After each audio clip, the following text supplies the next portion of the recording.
Bonjour, bonjour les créateurs de richesse et bienvenue dans cette série de capsules que j'ai intitulée Vivre son apéron immobilier. Tu le sais, ça fait un certain temps que tu me suis ou tu commences à me suivre et tu te demandes ce que ça veut dire apéron. Apéron, ça vient du 6e siècle avant Jésus-Christ et ça a été inventé par Anaximandre le Grand. Celui-ci a créé l'apéron qui veut dire illimité. En tant qu'investisseur immobilier, on veut tous atteindre un apéron, soit au niveau de son parc immobilier, ou soit tout simplement au niveau de son cash flow. On le sait, dans la dernière année, la hausse du taux d'intérêt a fait en sorte que ton parc immobilier ou ton cash flow n'a peut-être pas progressé comme tu le voulais. Entre autres, dans cette série de capsules, nous allons discuter de l'engagement. Puis l'engagement, c'est drôlement important dans l'immobilier et également pour faire grandir ton parc immobilier et ton cash flow. Cet engagement, c'est un peu comme nos parents. Nos parents, ils se sont engagés en bas âge, se sont mariés très jeunes et ont des longévités au niveau du mariage ou de la vie de couple beaucoup plus longues que nous les jeunes. Comment se fait-il que eux, l'engagement est là tout au long de leur vie de couple, alors que nous, on a de la difficulté à garder notre couple plus de 3 ans, 4 ans, 5 ans. Pourtant, en début, tu étais avec ton conjointe, c'était la même personne et tu étais excité pour le fait de l'avoir rencontré. Vous aviez des objectifs communs. Qu'est-ce qui se fait qu'en cours de route, cet engagement-là, ces objectifs-là sont sortis de votre panier?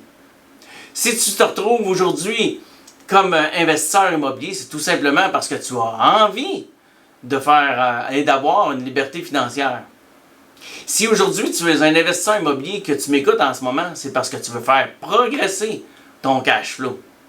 Cette progression-là va se maintenir avec ton engagement. Et cet engagement-là se détermine avec des objectifs financiers réels.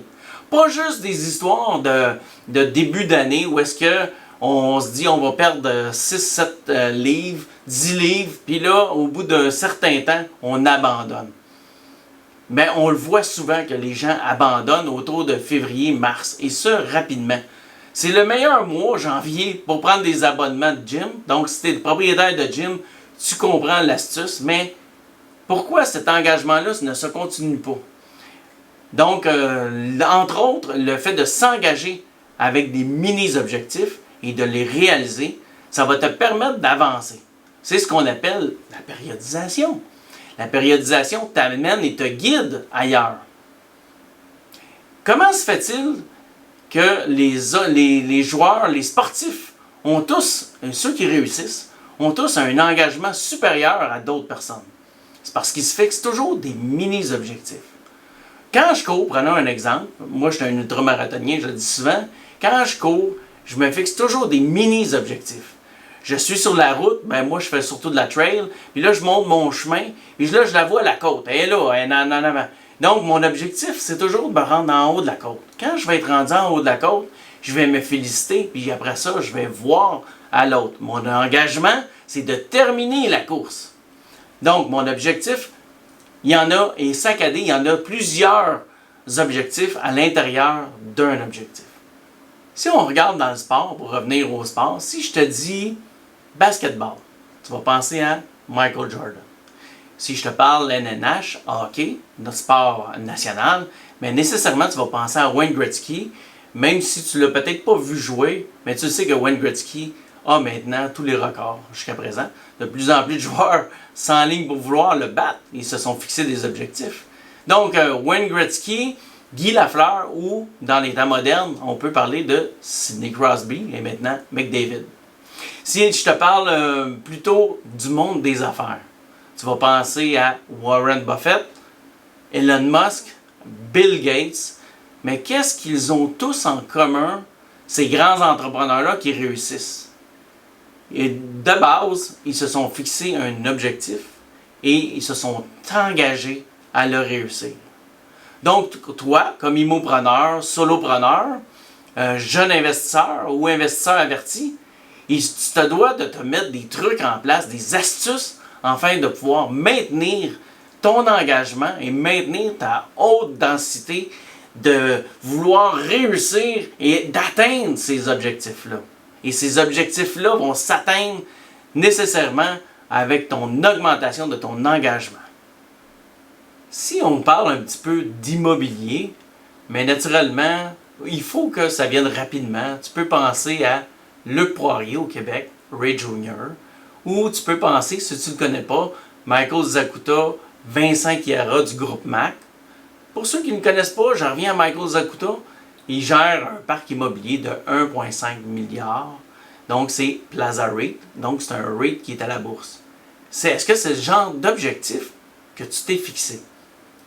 C'est pas une obligation d'atteindre des goals de ce type pour faire de l'immobilier. Mais quel est ton objectif? Quelle est ta réalité? Quelle est la hauteur de ta liberté financière? Qu'est-ce que tous les personnages qu'on vient de nommer, que ce soit Wayne Gretzky, Warren Buffett ou Luc Poirier, Ray Jr., qu'est-ce qu'ils ont tous en commun? Ils sont tous engagés envers leur objectif. Et ils revisent leur objectif de façon régulièrement. Ils ont des routines matinales, ils ont des routines de fin de journée et à travers la journée, ils vont se faire des objectifs journaliers. 2023, c'est ton année. Ne te fie pas sur ce qu'on voit dans les médias avec le taux d'intérêt. Plutôt, adapte-toi, trouve de nouvelles situations, trouve de nouveaux trucs. Tu es le seul responsable de ton apparent illimité. Tu es le seul responsable de ton chemin, lequel chemin que tu veux prendre. Ça ne sera pas facile. On va passer à travers des obstacles. L'année 2023 ne sera pas changement de l'année 2022, l'année 2021. On vient de passer à travers la pandémie, mais il va y avoir d'autres choses qui vont se présenter. Et je sens être devin, je peux t'annoncer déjà qu'en 2024, 2025, tu vas vivre d'autres obstacles. Parce que la vie d'immopreneur, entrepreneur, investisseur immobilier, ce n'est que de surmonter ces obstacles-là. Et s'il y a bien une qualité que j'ai, que je transmets à mes mentorés, c'est que sur chacune des obstacles, on va toujours trouver une solution. Ciao, ciao!